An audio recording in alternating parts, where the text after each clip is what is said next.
look, we've made a good Adventure Time game. We haven't ruined it. It's great. It's really good. It's a good game. You start with watching a lot of Adventure Time. A lot of the team were already fans of the franchise, so they loved the excuse to be able to just watch Adventure Time show for reference. When we announced to the team that we'd be doing an Adventure Time game, you just had to look around on their desk and see all the Adventure Time toys and things like that. The problem is that I'm a really big Adventure Time fan. Like the reason I'm on this project is because I was constantly nudging our executive producer to put me on it. I was like, oh my God, put me on Adventure Time. We looked at the previous Adventure Time games, the Investigations. We looked at Wind Waker, Persona 5. We looked at Costume Quest, and we were very keen on Paper Mario as well. For the game structure, we look at any open world games, Assassin's Creed, obviously not for the content, but how things play out. And what's good about that game is the fact that you're never short of something to do. You've got mainline quests, but you could spend just as long on the side quests, or not even side quests, just sub-activities. And that's something we wanted to put in Adventure Time. We're gonna need a bigger boat. Oh, like that one? Huh, that's weirdly convenient. Make sure you've got the humour. Like, without that, it's not an Adventure Time game. You need those character interactions, its own unique sense of humour. We had a writer who had written Adventure Time games before, Ben 10 games as well, and he had an encyclopedic knowledge of Adventure Time. He was in effect, I suppose, our benchmark for testing out things, if it was on tone and everything like that. He had the full backing of Cartoon Network as well. It's not about personality matrixels and charts. It's all about the bumps in your heart. We didn't want to exclude anybody from playing our game. There's a full progression system, a leveling system.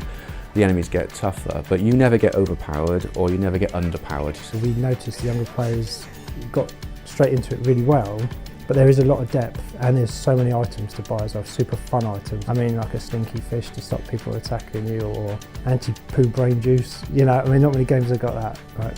The humour and the gameplay, I think, appeals to that widespread of audience anyway. So especially interrogation systems, there's lots of funny one-liners in there. It's bright and colourful, just like the TV show. So I think we've actually achieved the inclusive nature of the TV show and actually made a game that should appeal to quite a widespread of audience. What happened, dude? My kingdom is ruined, my crown's gone forever, Gunter and the rest of my babies are missing. Just your basic average worst day of your life. But other than that?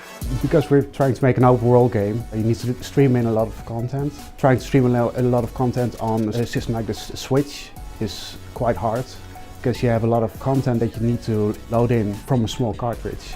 So that's a small sort of pipeline that you try to load in all these bytes all at once. You end up getting irritated at anything that doesn't fit, and you end up working to kind of fix that thing gruelingly. You work extra hours to make sure you get that thing sorted and working well. One of the main challenges was trying to represent that two-dimensional art style in that three-dimensional space. Using the vast library of reference from the show, we used a limited kind of colour palette, really careful use of lighting to make sure that we kind of kept that flatter aesthetic. We wanted you to see a screenshot and just think it was the show. And we didn't want to make a sort of a linear level after level after level game. We wanted to give the player freedom to explore. So we thought an adventure game that had a sort of open world feel made more sense. There's a main quest they can do, there's loads of side quests, loads of stuff to discover. And I think it's almost like putting them inside the TV show, so they can experience what it's like to be in the Land of Ooo, to play, well, I suppose in effect to be Finn, Jake, Marceline and Bimo. Aww. We boring you or something? Yes, but also my battery is low. One thing about the TV show is the dialogue, it's the personality of the characters. So we're very keen to try and get that personality into gameplay. We've done a really good job utilising the original voice cast, voice actors for the game. Everybody who does the voices in the TV show are in our game, which was all, Cartoon Network were amazing, they helped sort us all out. But it really brings the characters to life, because the guys like John DiMaggio doing Jake, he knows that character inside out. So even though our guys here wrote the words and the writer wrote the words, they add that extra special thing to it, which makes them so believable. Oh, ever since the flood, I've been trapped here, living like a savage with only my trusty friend Watson for company. It's Todd, actually. Shut up, Watson! It's finding the balance between young and older audience. That is the tricky thing with this IP. As fun as it is, It's finding what works for all ages. I think a game is even harder than the TV show in a way, because you've got to put a difficulty in it. So that is the challenge for this. I can tell you from personal experience, there have been a couple of times where I've walked past the game playing on screen and thought it was a reference image that they were looking at. Just the fact that we really made the game look like the cartoon was just such a fantastic achievement, and I think that's my absolute favourite. People confusing the game for the show. Realistically speaking, I would have played the game a bare minimum 50 times through in a full completion.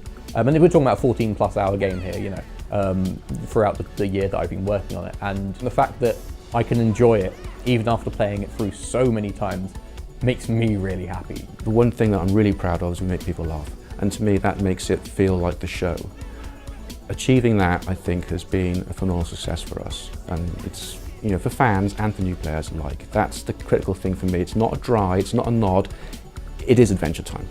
You know, but we've made it interactive, playable, fun, and you go off and have your adventure and you're in that world. That's the thing for me. Stay down, you ding-dongs.